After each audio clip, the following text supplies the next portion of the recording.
ಲಕ್ಕುಂಡಿಯಲ್ಲಿ ನಡೆದಿದ್ರು ಕೂಡ ಹೆಬ್ಸೂರ್ ಮಾಸ್ತರ್ನ ಈ ವಯಸ್ಸಾದವ್ರು ಎಲ್ಲರಿಗೂ ಗೊತ್ತಿದ್ರು ಕೂಡ ಇವತ್ತಿನ ದಿವಸ ಯಾರೂ ಹೆಸರು ಹೇಳ್ತಾ ಇಲ್ಲ, ಯಾರಿಗೂ ಹೆಸರು ತೆಗೆಯೋದು ಬೇಕಾಗಿಲ್ಲ. ಯಾರು ಮುಂದೆ ಬರಲಿಲ್ಲ ಅಂದಾಗ ಕೆ ಎಚ್ ಪಾಟೀಲ್ರಿಗೆ ಹೇಳಿದ್ರು. ಕೆ ಎಚ್ ಪಾಟೀಲ್ರು ಮಾಸ್ತರ ಇಲ್ಲಿ ಬೇಡ, ನೀನು ಹೋಗಿ ಇಂದಿರಾ ಗಾಂಧಿ ಕೊಟ್ಟವ ಅಂತ ಹೇಳಿ ಇದು ಮಾಡಿದ್ರು. ಕಳಿಸಿ ಒಂದು ಸೇಬು ಹಣ್ಣು ಕೊಟ್ಟು ಕಳಿಸಿದ್ರು ಅಂತ ಮೇಡಮ್ ಪ್ರಧಾನಿಗಳು. 5 ನಿಮಿಷ ಮಾತ್ರ ಅವ್ರಿಗೆ ಸಂದರ್ಶನ ಫಿಕ್ಸ್ ಆಗಿತ್ತು. ಅದು 22 ನಿಮಿಷ ಅಥವಾ 24 ನಿಮಿಷ ಆಯಿತು. ನಮ್ಮ ತಂದೆಯವರು ಕಡೆ ದಾಖಲೆ ಮಾಡಿಟ್ಟಿದ್ದಾರೆ. ಈ ಕ್ಯಾ ಮ್ಯೂಸಿಯಂ ಹೈ ಅಂತ ಕೇಳಿದ್ರು. ಕರ್ನಾಟಕ ಯೂನಿವರ್ಸಿಟಿ ಅವ್ರನ್ನ ಕೇಳಿದ್ರು ನಮ್ಮ ತಂದೆ, ನನ್ನ ಹತ್ರ ಇದ್ದದ್ದು ಸಾಮಾನು ಎಲ್ಲ ತಗೊಳ್ರಿ ನೀವು ಅಂತ. ತಗೊಳ್ರಿ ಅಂತ ಕರ್ನಾಟಕ ಯೂನಿವರ್ಸಿಟಿ ಅವ್ರಿಗೆ ಕೇಳಿದ್ರು. ತಾವು ಮೊದಲು ಮಾಡಿದಂಥ ಒಂದು ಇದರಲ್ಲಿ, ತಾವು ಮೊದಲು ಮಾಡಿದಂಥ ಒಂದು ವಿಡಿಯೋದಲ್ಲಿ ತಿಳಿಸಿರಲ್ಲ, ಅದು ಸತ್ಯ. ಮೇಡಮ್ ಮುಂದೆ ಇವನ್ನೆಲ್ಲ ಒಂದು ಕಾನೂನು ಬಂತು. ಆ ಕಾನೂನು ಪ್ರಕಾರ ಈಗ ಕಾನೂನಿನ ಇದಕ್ಕೆ ಬರೋಣ ಸರ್. ಆ ಕಾನೂನಿಗೆ ಬಂತು. ಆ ಕಾನೂನಿನಲ್ಲಿ ಒಂದು ವಸ್ತು ಇತ್ತಂದ್ರೆ ಆ ವಸ್ತುವಿನ ಎಲ್ಲಾ ಭಾಗಗಳನ್ನು ಗುರುತು ಹಿಡಿಬೇಕು. ಆ ಫೋಟೋ ತೆಗೆದ್ರೆ ಆ ರೀತಿಯೊಳಗೆ ಫೋಟೋ ತೆಗಿಬೇಕು, ಅದನ್ನು ನೋಂದಣಿ ಮಾಡಿಸ್ಬೇಕು. ಅಕಸ್ಮಾತ್ ಎಲ್ಲಾದ್ರೂ ಕಳೆದು ಹೋಗ್ಬಿಟ್ರೆ ನೀನು ಎಲ್ಲೋ ಮಾರ್ಕೊಂಡೆ ಅಂತ ಹಿಡಿತಾರ. ಇಂಥದ್ದೊಂದು ಅಗದಿ ಕಠಿಣ ಕಾಯ್ದೆ ಇತ್ತು ಅವಾಗ. ಅದು ಅದರಲ್ಲಿ ಏನಾದರೂ ಕಳೆದೇವು ಮಾಡಿದ್ರು ಅಂದ್ರೆ ಸೀದಾ ಒಳಗೆ ಹಾಕ್ತಿದ್ರು. ಅಷ್ಟು ಇದಾಯಿತು ಕಾಯ್ದೆ, ಭಾಳ ಕಠಿಣ ಕಾಯ್ದೆ ಇತ್ತು. ಅದನ್ನು ಮಾಡಿಸ್ಬೇಕಂದ್ರೆ ನಮ್ಮ ತಂದೆ ಸ್ನೇಹಿತರು ಒಬ್ರು ಹೇಳಿದ್ರು, 1,800 ರೂಪಾಯಿ ಆಗ್ತದೆ ಬರೀ ಫಿಲ್ಮ್ಗೆ. ಆಗಿನ ಕಾಲಕ್ಕೆ 1,800 ರೂಪಾಯಿ ಅಂದ್ರೆ ದೊಡ್ಡ ಅಮೌಂಟು, ತುಂಬಾ ದೊಡ್ಡ ಸರ್. ಈ ಪಗಾರ ಬರ್ತಿದ್ದೆ 100 ಲೆಕ್ಕದಲ್ಲಿ. ಹಾಗಿರುವಾಗ 1,800 ರೂಪಾಯಿ ಅಂತ ಹೇಳಿದ್ರೆ ಅದು ಬಹಳ ದೊಡ್ಡ. ಮಾಸ್ತರ ನಾನು ಡೆವಲಪ್ ಮಾಡಿ ಪ್ರಿಂಟ್ ಮಾಡಿ ಕೊಡ್ತೀನಿ, ನೀ ಬರೀ ಫಿಲ್ಮ್ ಅಷ್ಟೇ ಕೊಡಿಸು ಅಂದರು. ಫಿಲ್ಮ್ ಕೊಡಿಸೋ ಅಷ್ಟು ಕೂಡ ಆರ್ಥಿಕ ಸಾಮರ್ಥ್ಯ ಇರಲಿಲ್ಲ ನಮ್ಮ ತಂದೆಗೆ. ಅಷ್ಟೆಲ್ಲ ಮಾಡಿಕೊಟ್ಟು ರಿಜಿಸ್ಟರ್ ಮಾಡಿಸಿ ನನ್ನ ಹತ್ರ ಇಟ್ಕೊಂಡು ಏನು ಮಾಡೋದು ಬೇಡ.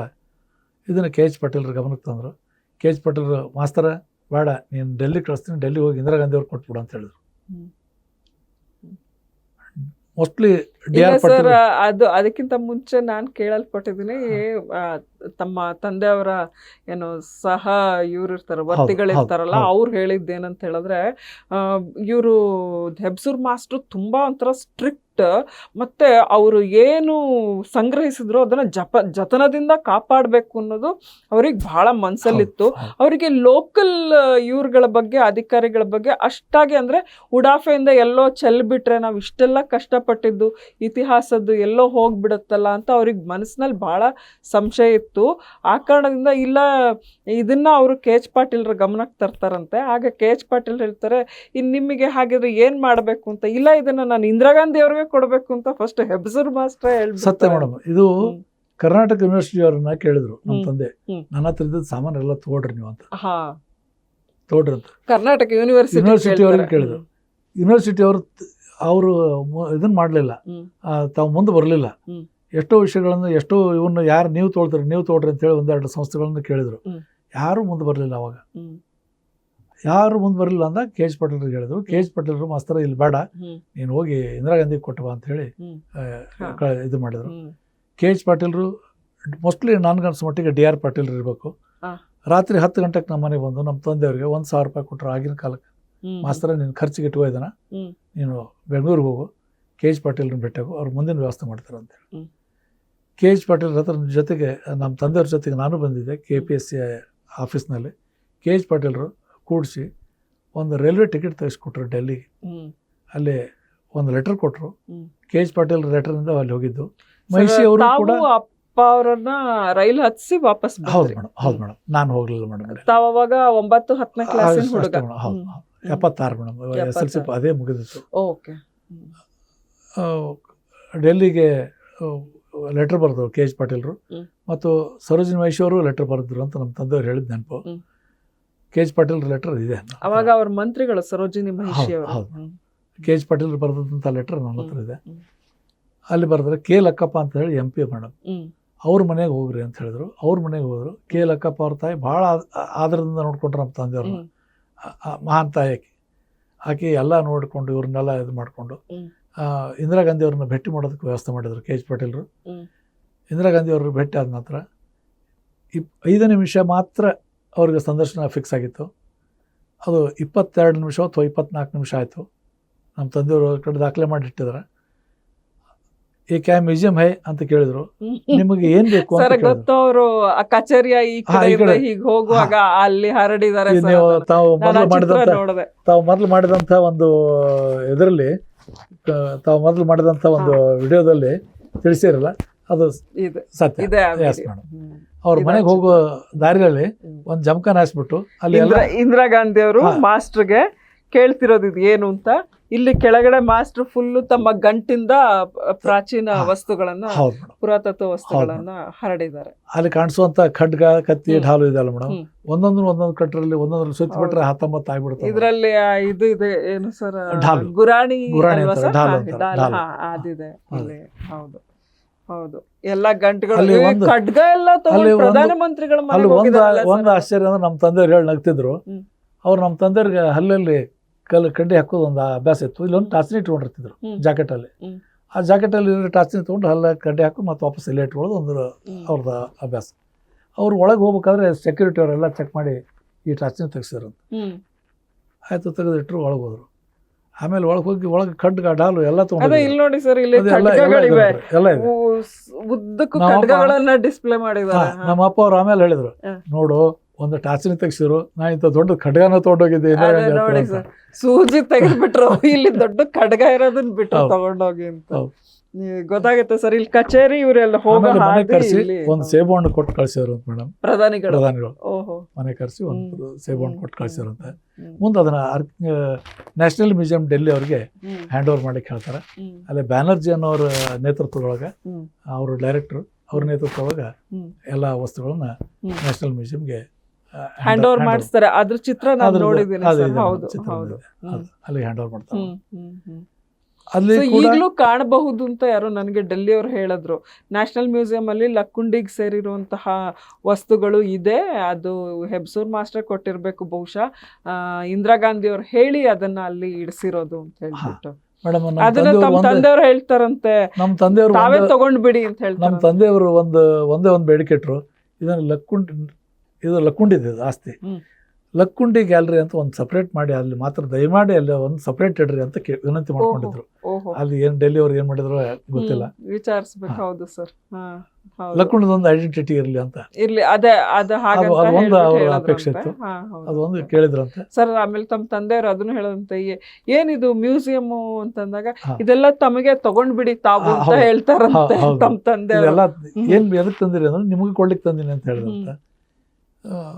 ಮತ್ತು ಅದನ್ನ ಎದ್ರ ಸಲಕ್ಕೆ ಕೊಡ್ತೀರಿ ಅಂತ. ಇಲ್ಲ ಮೇಡಮ್, ದೇಶದ ವಸ್ತುಗಳು ಆ ಕಡೆ ಈ ಕಡೆ ಆಗಬಾರ್ದು, ಅದಕ್ಕೆ ನಿಮ್ಗೆ ಒಪ್ಪಿಸ್ಲಿಕ್ಕತ್ತೀನಿ ಅಂತ. ಮತ್ತೆ ಅವರಿಗೆ ಅಷ್ಟು ಭರವಸೆ, ನಂಬಿಕೆ, ಅವರು ಅದನ್ನ ಸೇಫ್ ಆಗಿ ದೇಶದ ಆಸ್ತಿನ ಕಾಪಾಡ್ತಾರೆ ಅನ್ನೋ ಕಾರಣಕ್ಕೆ ಅಂತ ಹೇಳ್ಬಿಟ್ಟು ಹಂಗಂತ ಅಂದ್ರಂತೆ. ಅದಕ್ಕೆ ಅವರು ತಕ್ಷಣನೇ ASI ಅವ್ರನ್ನ, ನ್ಯಾಷನಲ್ ಮ್ಯೂಸಿಯಂ ಅವ್ರನ್ನ ಎಲ್ಲ ಕರೆಸಿ ಅಲ್ಲೇನೆ ಅದೆಲ್ಲ ವ್ಯವಸ್ಥೆ ಮಾಡಿಸಿದ್ರು ಅಂತ ಹೇಳ್ತಾರೆ. ಈ ವಸ್ತು ಪ್ರದರ್ಶನವನ್ನು ದ.ರಾ. ಬೇಂದ್ರೆ ಅವ್ರು ನೋಡಿದ್ದಾರೆ, ನಿಟ್ಟೂರು ಶ್ರೀನಿವಾಸ ಸರ್. ಆಮೇಲೆ ಅವರಿಗೆ ದುಡ್ಡಿನ ವ್ಯವಸ್ಥೆನೂ ಮಾಡಿದ್ರು. ಎಷ್ಟು ಖರ್ಚು ಮಾಡಿದಿರಿ ಇದ್ರಕ್ಕೆಲ್ಲ ಅಂತ ಅಂದ್ಬಿಟ್ಟು ಕೇಳಿದ್ರು. ಅವರು ಏನು ಇದನ್ನ ಮಾಡ್ಲಿಲ್ವಾ? KH ಪಾಟೀಲ್ ವ್ಯವಸ್ಥೆ ಮಾಡಿದ್ರು, ಮಾತ್ರ ಮುಂದೆ ಏನು ಮಾಡಲಿಲ್ಲ. ನಮ್ಮ ತಂದೆಯವರು ಬಾನುಲಿ ಕಲಾವಿದ ಇದ್ರು, ಆಕಾಶವಾಣಿ ಕಲಾವಿದರು ಇದ್ರು, ಗಮಕ ಇದು ಮಾಡ್ತಿದ್ರು. ಪ್ರಾಚೀನ ಕಾವ್ಯಗಳ ಜೊತೆಗೆ ಈಗಿನ ಕಾವ್ಯಗಳನ್ನು ಕೂಡ, ಭಾರತ ಸಿಂಧು ರಶ್ಮಿ ಸಂಸ್ಥೆ ಬೂಸ್ನೂರ್ ಮಠ ಅವ್ರು ಬರೆದಂಥದ್ದು, ಅದನ್ನು ಕೂಡ ಕಾವ್ಯ ವಾಚನ ಮಾಡ್ತಿದ್ರು. ಗೋಕಾಕ್ ಅವ್ರದ್ದು ಅದನ್ನು ಇದು ಮಾಡ್ತಿದ್ರು. ಇವೆಲ್ಲ ಮಾಡಿದ್ದಕ್ಕೆ ಅವ್ರಿಗೆ ಗಮಕ 4 ಜಿಲ್ಲೆಗಳಿಗೆ ರಾಘವೇಂದ್ರ ಅವರು ಇದ್ದಿದ್ರು, ಅಧ್ಯಕ್ಷರಿದ್ರು ಗಮಕ ಕಲಾ ಪರಿಷತ್ತಿನ. 4 ಜಿಲ್ಲೆಯೊಳಗೆ ಇವರು ಗಮಕ ಪ್ರಸಾರವನ್ನು ಕೂಡ ಮಾಡಿ ಬಂದರು. ಬಹಳಷ್ಟು ಶ್ರಮ ಪಟ್ಟರು ಮೇಡಮ್. ಪ್ರಾಥಮಿಕ ಶಾಲಾ ಶಿಕ್ಷಕರು ಅಂತ ಹೇಳಿದ್ರೆ ಆಗ ಹೇಗಿದ್ರು ಅವರು, ತಮ್ಮ ದೇಶ, ತಮ್ಮ ನಾಡು ನುಡಿ ಇವುಗಳ ರಕ್ಷಣೆಗಾಗಿ ಸದಾ ಏನು ತಮ್ಮ ಜೀವನೇ ಮುಡುಪಿಡ್ತಿದ್ರು ಅಂತ ನಾವು ಹೇಳೋದನ್ನ ಕೇಳಿದ್ವಿ. ಅದಕ್ಕೆ ನಿಜವಾದ ಒಂದು ನಿದರ್ಶನ ಅಂತ ಹೇಳಿದ್ರೆ ದ.ಕೃ. ಹೆಬಸೂರ್ ಮಾಸ್ಟ್ರು ಅಂತ ಹೇಳಲಿಕ್ಕೆ ಹೆಮ್ಮೆ ಅಂತ ಅನಿಸುತ್ತೆ ನಮಗೆ. ನೋಡಿ, ಅವರಿಂದಾಗಿ ಲಕ್ಕುಂಡಿ ಇವತ್ತು ಎಷ್ಟು ಎತ್ತರಕ್ಕೆ ಅದರ ಹೆಸರು ಹೋಗಿದೆ. ಇವತ್ತು ದೇಶ ವಿದೇಶಗಳಿಂದೆಲ್ಲ ಬರ್ತಾ ಇದ್ದಾರೆ ಜನ ನೋಡ್ಲಿಕ್ಕೆ ಅಂತೇಳಿ. ನಾನು ಇತ್ತೀಚೆಗೆ ನೋಡಿದೆ, ಫ್ರಾನ್ಸಿನಿಂದ ಪ್ರವಾಸಿಗಳು ಬಂದಿದ್ರು ಸರ್ ಅಲ್ಲಿ ಗಮನಿಸ್ಲಿಕ್ಕೆ. ಮೇಡಮ್ ನಮ್ಮ ತಂದೆಯವ್ರ ಕಾಲದಲ್ಲಿ ಆ ವಿದೇಶದಿಂದ ಪ್ರವಾಸಿಗರು ನಾನು ಕೂಡ ಸಂದರ್ಶಕರ ಪುಸ್ತಕದಲ್ಲಿ ಗಮನಿಸಿದೆ ಸರ್, ವಿದೇಶಿ ಪ್ರವಾಸಿಗಳು ವಿದೇಶಿ ಪ್ರವಾಸಿಗರು ಕೂಡ ಬಂದಿದ್ದಾರೆ, ತಮ್ಮ ಮನೆಯ ವಸ್ತು ಸಂಗ್ರಹಾಲಯದಲ್ಲಿ ಖಾಸಗಿ ಇದ್ರಲ್ಲಿ ನೋಡಿದ್ದಾರೆ ಎಲ್ಲಾನು. ಆಮೇಲೆ ಸರ್ ಈ ಭಗ್ನಗೊಂಡಿರೋ ವಿಗ್ರಹಗಳು ತಾವ್ ಏನೇನ್ ಸಂಗ್ರಹಿಸಿದೇವೆ ಎಲ್ಲಾನು ಪಟ್ಟಿ ಮಾಡಿ ಮಾಸ್ಟರ್ ಎಷ್ಟು ಶಿಸ್ತುಬದ್ಧವಾಗಿ ಮಾಡಿದ್ದಾರೆ ಅಂತ ಹೇಳಿದ್ರೆ, ಅದನ್ನೆಲ್ಲಾನು ಎಲ್ಲೆಲ್ಲಿ ಕೊಟ್ಟಿದ್ದೀನಿ ನಾನು, ಯಾವ ಇಸ್ವಿಲ್ ಕೊಟ್ಟಿದ್ದೀನಿ ಅಂತ ಹೇಳಿ ಅದನ್ನ ಪ್ರತಿ ಒಂದನ್ನು ಬರೆದಾರೆ. ಆರ್ ಸಿ ಹಿರೇಮಠರ ಒಂದು ಇದಕ್ಕೆ ಕೊಟ್ಟಿದ್ದಾರೆ, ನೋಡಿದೆ ನಾನು ಅಧ್ಯಯನ ಪೀಠಕ್ಕೆ. ಎಲ್ಲರೂ ಅಲ್ಲಿ ಅವರ ಒಂದು ಸಂದರ್ಶನದ ಆ ಪುಸ್ತಕದಲ್ಲಿ ದತ್ತಾತ್ರೇಯ ರಾಮಚಂದ್ರ ಬೇಂದ್ರೆ ಅವರಿಂದ ಮೊದಲುಗೊಂಡು ಕೈಯಾರ ಕಿನ್ನೆಣ್ಣರಯ್ಯ ಅವರಿಂದ ಹಿಡ್ಕೊಂಡು ಮಿರ್ಜಿ ಅಣ್ಣಾರಾಯ ಪ್ರತಿ ಒಬ್ರದ್ದು ಇದೆ ಸರ್. ಅದ್ರ ಜೊತೆಗೇನೆ ಮೈಸೂರು ಮಹಾರಾಜ ಕೆಂಗಲ್ ಹನುಮಂತಯ್ಯ ಅವ್ರದ್ದು ಸರ್ ಅಲ್ಲಿ ಲೆಟರ್ ನೋಡಿದೆ. KH ಪಾಟೀಲ್ರದ್ದು ಇದ್ದೇ ಇರುತ್ತೆ ಸರ್ ಅವರದ್ದು, ಈಗ ಆಯ್ತು. ಬಟ್ ಕೆಂಗಲ್ ಹನುಮಂತಯ್ಯ ಅವರದ್ದು ಇದೆ ಸರ್ ಅಲ್ಲಿ, ಬಹಳ ಆಮೇಲೆ ರಾಮಕೃಷ್ಣ ಹೆಗಡೆ ಅವರದ್ದು ಎಲ್ಲ ನೋಡಿದೆ ಸರ್ ನಾನು. ಹೌದು, ಗವರ್ನರ್ ವಿ ಗಿರಿ ಅವರು ರಾಷ್ಟ್ರಪತಿಗಳು ಅವರದ್ದು ವಜ್ರ ಮಹೋತ್ಸವದೊಳಗೆ ಸರ್. ಒಟ್ಟು ತಮ್ಮ ತಂದೆಯವರು ಎಲ್ಲಿ ಕರೆದ್ರು ಹೋಗಿ ಒಂದು ಪ್ರದರ್ಶನ ತೋರಿಸಿ ಲಕ್ಕುಂಡಿಯ ಇತಿಹಾಸವನ್ನ ಹೇಳಿ ಬರ್ತಾ ಇದ್ರು ಅಂತ ಹೇಳ್ಬಿಟ್ಟು. ಆಮೇಲೆ ಅವ್ರಿಗೆ ಲಕ್ಕುಂಡಿ ಇತಿಹಾಸ ಕೂಡ ಅವರು ಬಹಳ ಸಂಶೋಧನೆ ಮಾಡಿ, ಕಾಶಿ ವಿಶ್ವನಾಥ ದೇವಸ್ಥಾನದಾಗ ಆನೆಗಳ ಸಾಲಿದೆ ಕೆಳಗಡೆ, ಆ ಮೂಲ ಪೀಠದ ಮೇಲೆ ಆನೆಗಳ ಸಾಲು ಯಾಕೆ ಬಂತು, ಅದ್ರ ಮೇಲೆ ಹಂಸಗಳ ಸಾಲು ಯಾಕೆ ಬಂತು, ಅದ್ರ ಮೇಲೆ ಇದೇ ಸಾಲಿಗಳು ಯಾಕೆ ಬಂತು, ಇದ್ರ ಮೇಲೆ ಇದೇ ಯಾಕೆ ಬಂತು ಅಂತ ಹೇಳಿ ಒಂದು ಅದಕ್ಕೆ ಹಿಂದೆ ಒಂದು ತಾತ್ವಿಕ ಹಿನ್ನೆಲೆ ಇರ್ತಿತ್ತು. ಆ ಹಿನ್ನೆಲೆ ಕೂಡ ಅವ್ರಿಗೆ ಗೊತ್ತಿರ್ತಿತ್ತು. ಇವನ್ನೆಲ್ಲ ಬಂದವ್ರಿಗೆ ತಿಳಿಸ್ತಿದ್ರು. ಒಂದು ದುರಾದೃಷ್ಟದ ಬಹಳ ಅಧ್ಯಯನಶಾಲಿಗಳಿದ್ರು. ಅಲ್ಲ, ಯಾವ್ಯಾವ ಪುಸ್ತಕಗಳನ್ನ ಅವರು ಓದಿರ್ಬೋದು, ಏನ್ ಕತೆ, ಆಕರ ಗ್ರಂಥಗಳು ಯಾವ್ಯಾವ್ದು ಇರ್ಬೋದು. ಇತಿಹಾಸ ತಜ್ಞರ ಜೊತೆಗಿನ ಒಡನಾಟ ಬಹಳ ಇತ್ತು. ಇತಿಹಾಸ ತಜ್ಞರ ಜೊತೆ ಒಡನಾಟ ಬಹಳ ಇತ್ತು ಅವ್ರದ್ದು. ಯಾಕೆಂದ್ರೆ ಇವತ್ತು ಲಕ್ಕುಂಡಿಲಿ ಯಾರು ಸ್ಮರಿಸಲ್ಲ ದಕ್ರು ಹೆಬಸೂರ್ ಮಾಸ್ಟರ್ನ. ನಾನು ಹೀಗೆ ಅಲ್ಲಿಯ ಕೆಲವು ಪತ್ರಕರ್ತರನ್ನ ಅವ್ರನ್ನೆಲ್ಲ ಮಾತಾಡಿಸಿದಾಗ ಲೋಕಲ್ ಪತ್ರಕರ್ತರಿಗೆ ಗೊತ್ತಿಲ್ಲ, ಬಟ್ ಗದಗ್ನಲ್ಲಿ ಕೆಲಸ ಮಾಡಿರುವ ಬಟ್ ಬೇರೆ ಕಡೆ ಈಗಿರೋಂಥ ಈ ಬಾಗಲಕೋಟೆ ಅಲ್ಲೆಲ್ಲ ಹೋಗಿರೋಂಥ ಆ ಪತ್ರಕರ್ತರುಗಳು ಹೇಳ್ತಾ ಇದ್ರು, ಲಕ್ಕುಂಡಿ ಉತ್ಸವದಲ್ಲಾಗ್ಲಿ ಲಕ್ಕುಂಡಿ ಪಟ್ಟಣದಲ್ಲಾಗ್ಲಿ ಲಕ್ಕುಂಡಿ ಉತ್ಸವದಲ್ಲಿ ದಕ್ರು ಹೆಬಸೂರ್ ಅವರನ್ನ ಸ್ಮರಿಸಲೇಬೇಕು, ಆದ್ರೆ ಅವ್ರು ಆ ಕೆಲಸನೇ ಮಾಡ್ತಾ ಇಲ್ಲ. ಒಂದೇ ಒಂದು ಸ್ಮರಣ ಸಂಚಿಕೆಯಲ್ಲೂ ಅವ್ರ ಕುರಿತಾದ ಒಂದು ಲೇಖನ ಇಲ್ಲ ಅಂತ ಹೇಳ್ಬಿಟ್ಟು ಹೇಳಿದ್ರು. ಆಮೇಲೆ ಹಾಗೇನೆ ಆ ಊರಿನಲ್ಲಿ ಒಂದು ವಿಗ್ರಹ ನಿಜವಾಗ್ಲೂ ನಿಲ್ಲಿಸ್ಬೇಕು ಅಂತಿದ್ರೆ ಅದು ದಕ್ರು ಹೆಬಸೂರು ಮತ್ತು KH ಪಾಟೀಲ್ ಅತ್ತಿಮಬ್ಬೆಯಷ್ಟೇ. ಇವರು ಅತ್ತಿಮಬ್ಬೆ ಎಲ್ಲ ಮಾಡಿಬಿಟ್ಲು, ದಾನ ಧರ್ಮ ಎಲ್ಲ ಮಾಡಿ ಬಸ್ತಿಗಳನ್ನ ದೇವಾಲಯಗಳನ್ನೆಲ್ಲ ಕಟ್ಟಿಸಿ ಶಾಸ್ತ್ರ ಗ್ರಂಥಗಳನ್ನು ಬರೆಸಿ 1000 ಪ್ರತಿಗಳನ್ನು ಮಾಡಿ ಎಲ್ಲ ಮಾಡಿದ್ರು. ಬಟ್ ಆ ಇತಿಹಾಸ ಭೂಗರ್ಭದಲ್ಲಿ ಮುಚ್ಚೋಗಿತ್ತಲ್ಲ, ಅದನ್ನೆಲ್ಲ ಹೊರ ತೆಗೆದು ಪ್ರಪಂಚಕ್ಕೆ ತಿಳಿಯಪಡಿಸಿದ್ದು ದಕ್ರು ಹೆಬಸೂರ್ ಮಾಸ್ಟ್ರು ಅಂತ ಎಲ್ಲ ಹೇಳ್ತಾರೆ. ಅಲ್ಲಿ ಇತಿಹಾಸ ಎಲ್ಲರಿಗೂ ಬೇಕು, ಆದರೆ ಯಾರಿಗೂ ಬೇಡ. ಈ ಅರ್ಥದೊಳಗೆ ಇತಿಹಾಸ ಇಲ್ಲಾರ್ದೆ ಮುಂದೆ ನಿನ್ನೆ ಇಲ್ಲಾರ್ದೆ ಇವತ್ತಿಲ್ಲ, ಇವತ್ತಿರಲಾರ್ದೆ ಒಂದು ನಾಳೆ ಇಲ್ಲ. ಇತಿಹಾಸ ಎಲ್ರಿಗೂ ಬೇಕಾದದ್ದು, ಆದರೆ ಭಾಳ ಬೇಗ ಮರ್ತು ಬಿಡ್ತಾರೆ ಜನ. ಲಕ್ಕುಂಡಿಗೆ ಒಂದು ಐತಿಹಾಸಿಕ ಹಿನ್ನೆಲೆಯನ್ನು ತಂದು ಕೊಟ್ಟದ್ದು, ಅದಕ್ಕಾಗಿ ಇಷ್ಟು ಶ್ರಮ ಪಟ್ಟಂಥದ್ದು. ಐತಿಹಾಸಿಕ ಹಿನ್ನೆಲೆ ಇತ್ತು, ಪ್ರಚುರಪಡಿಸಿದ್ದು. ಐತಿಹಾಸಿಕ ಹಿನ್ನೆಲೆ ಅಂದ್ರೆ ಇದು ಒಂದು ಐತಿಹಾಸಿಕ ಹಿನ್ನೆಲೆ ಅಂತ ಭಾವಿಸ್ತೀನಿ ನಾನು. ಮೈಸೂರು ಮಹಾರಾಜರು ಲಕ್ಕುಂಡಿಗೆ ಬಂದದ್ದು ಒಂದು ಐತಿಹಾಸಿಕ ಅವರೇ ಕರ್ಕೊಂಡು ಹೋಗಿದ್ದು ಐತಿಹಾಸಿಕ ಘಟನೆ ಇದು. ಇವರು ಅವರ ಗಮನಕ್ಕೆ ತಂದ ಮೇಲಷ್ಟೇ ಅವ್ರಿಗೆ ಗೊತ್ತಾಗಿದ್ದು. ಆ ತರ ಎಂತೆಂತ ಮಹನೀಯರುಗಳನ್ನ ಲಕ್ಕುಂಡಿಗೆ ಬಂದಿದ್ದಾರೆ. ಇವೆಲ್ಲ ಐತಿಹಾಸಿಕ ಹಿನ್ನೆಲೆ ಅಂದ್ರೆ ಹಿನ್ನೆಲೆ ಮೊದಲಿಂದ ಇತ್ತು. ಆ ಹಿನ್ನೆಲೆ ಬಗ್ಗೆ ಮಾತಾಡ್ತಾ ಇಲ್ಲ. ಈ ಐತಿಹಾಸಿಕ ಘಟನೆಗಳು ಇವು ಮೈಸೂರು ಮಹಾರಾಜರಂತವ್ರು ಬಂದೋಗ್ಯಾರ ಅಂದ್ರೆ ಸಾಮಾನ್ಯ ಮಾತಲ್ಲ. ಇಂಥ ಪ್ರಸಂಗಗಳನ್ನ ಲಕ್ಕುಂಡಿಯಲ್ಲಿ ನಡೆದಿದ್ರು ಕೂಡ ಹೆಬಸೂರ್ ಮಾಸ್ತರ್ನ ಈ ವಯಸ್ಸಾದವ್ರು ಎಲ್ಲರಿಗೂ ಗೊತ್ತಿದ್ರು ಕೂಡ ಇವತ್ತಿನ ದಿವಸ ಯಾರೂ ಹೆಸರು ಹೇಳ್ತಾ ಇಲ್ಲ, ಯಾರಿಗೂ ಹೆಸರು ತೆಗೆಯೋದು ಬೇಕಾಗಿಲ್ಲ. ತಮ್ಮದು ಪ್ರಚಾರ ಆದ್ರೆ ಮಾತ್ರ ಸಾಕು ಅಂತೇಳಿ ಈ ಮನೋಭಾವನೆ ಇಟ್ಕೊಂಡಂಗೆ ಕಾಣಿಸ್ತಾರೆ.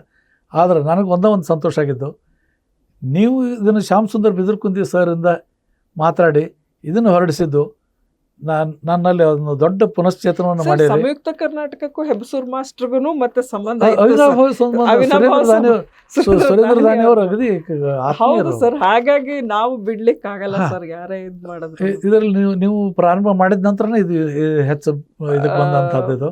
ಮಹಾರಾಜ ನಾನು ಕೂಡ ಯಾರು ಕೇಳ್ತಾ ಇಲ್ಲ. ನಮ್ಮ ಅಪ್ಪನ ಹೆಸರು ಹೇಳಿದ್ರೆ ಯಾರಿಗೂ ಅರ್ಥ ಆಗೋದಿಲ್ಲ, ಕೇಳೋದಿಲ್ಲ, ಯಾರಿಗೂ ಬೇಕಾಗಿಲ್ಲ.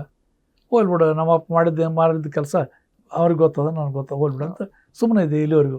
ಆದ್ರೆ ನೀವು ಈಗ ಪ್ರಚಾರ ತಂದ ನಂತರ ಸಂಯುಕ್ತ ಕರ್ನಾಟಕದ ಒಂದು ಇದಲ್ವಾ ಸರ್ ಇದು?